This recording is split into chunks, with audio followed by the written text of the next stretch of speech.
The first people who turn up at your gate will be a nice husband and wife team, or a man and a woman, and they'll be bringing cookies.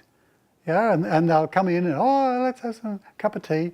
And if you still say no, the next person who comes in he'll be a bit tougher. You know, he might be a beefy sort of character, and he'll say, well, yeah, we can take you to court, you know. And we've got 14 QCs on hand too, if we do.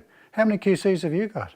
When we came here 13 years ago, you couldn't see a light in any direction of a night. It was quiet and peaceful, and that's how we like it.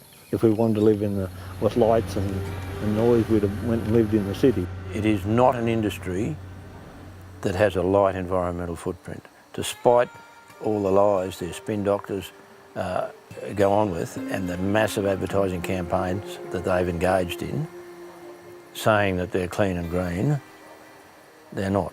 The government and the industry were promoting this as this is the best thing. They talked about coexistence, but they never gave you an indication of what it really truly meant and what was actually really going to happen.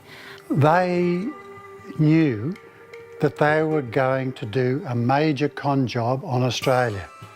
And our governments were either naive or bought off, and people generally were completely unknowledgeable about what they were all about. Representatives of the gas companies, you know when they're lying because their lips are moving. You cannot believe anything they say. I'm proud of our environmental record. I'm proud of the way we operate, but our record does speak for itself. We're a responsible company. We've got a proven track record of safe operations. The industry is very well regulated, and we do everything we can to minimise our footprint. I think when you look at the history of what we're seeing in Queensland, where there's quite serious allegations of impacts, the biggest problem is that the industry is not monitored and transparent to anywhere near the degree that government and industry claim. So the scientific basis for claims about the safety of CSG, I cannot be sustained. We see in Queensland, we see from the US what the coal seam gas industry does to country. It just turns it into industrial area that's completely unusable for agriculture. We let this happen without so much as a whimper in our country. It's changed everything about our farming operation. We can't drink the water out of the wells anymore. We have to ventilate our homes so they won't explode because of the methane that comes out of the water. And probably the biggest thing that's happened is our property is worth nothing now.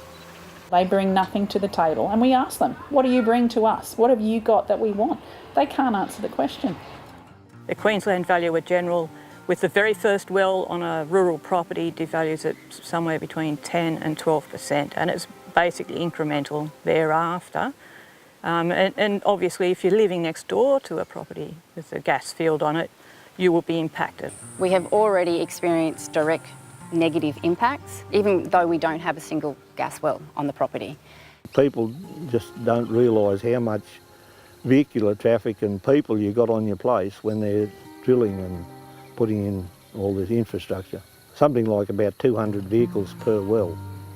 This is the reverse osmosis plant at night. We were probably 2 kilometres away from it there. It runs day and night.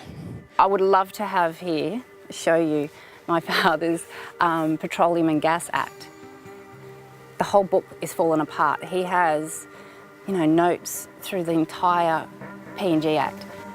That just shows you what level a landowner has to get to be able to understand what was actually going to happen on his farm, on his home.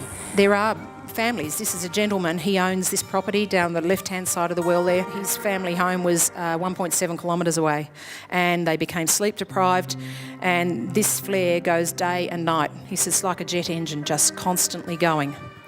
And this is that same flare 40 kilometres away, and the light effect that it has. A lot of people have walked off.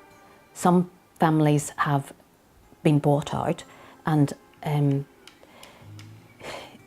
there is a really big issue of mental health impacts and guilt, like how they cope with this issue of the fact that they can't leave because how do you take a huge family and move it? Where do you move it to? Where do you actually live? Bob Catter was saying every 3 weeks is a suicide in outback Queensland. When George took his life, in October 2015, he was 68. That day, for whatever reason, that was enough. He'd had enough. And most people get to a point where they can't deal with it anymore, so they sign. And George refused to sign because that wasn't right. They never accept any liability for anything that goes wrong. The best thing you can do is meet them at the front gate, lock the gate and have the fight up front before you let them put a foot on your property. I cried when I left Queensland. I cried that we'd been there and we'd seen them and they'd shared their stories and they were just begging us to listen and to see what it really was doing to their lives. They'd shared so much. It is almost like our responsibility to not ignore their cry. They were begging us not to ignore it, not to ignore the seriousness of it, and to not be able to offer anything to them really other than to listen was really, really gut-wrenching. Queensland was always the icing on the cake for these companies. It's where most of the gas is, but it's also my home. And now I go out to Chinchilla and I just see gas wells everywhere I look. And a town that's not really itself anymore, doesn't know itself. My heart just sinks every time I think about it. We wanted to see it, and we came back totally saddened and angered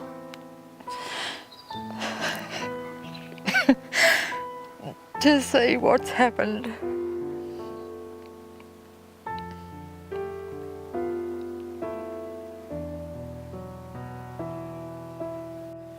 I think Australians need to be really brave, not just in the country but as a whole now, and to actually ask, is this really what we want? Is this what we want for our future, and for what? You know, are we prepared to take that risk now? And I just know so many people that say it's not worth the risk.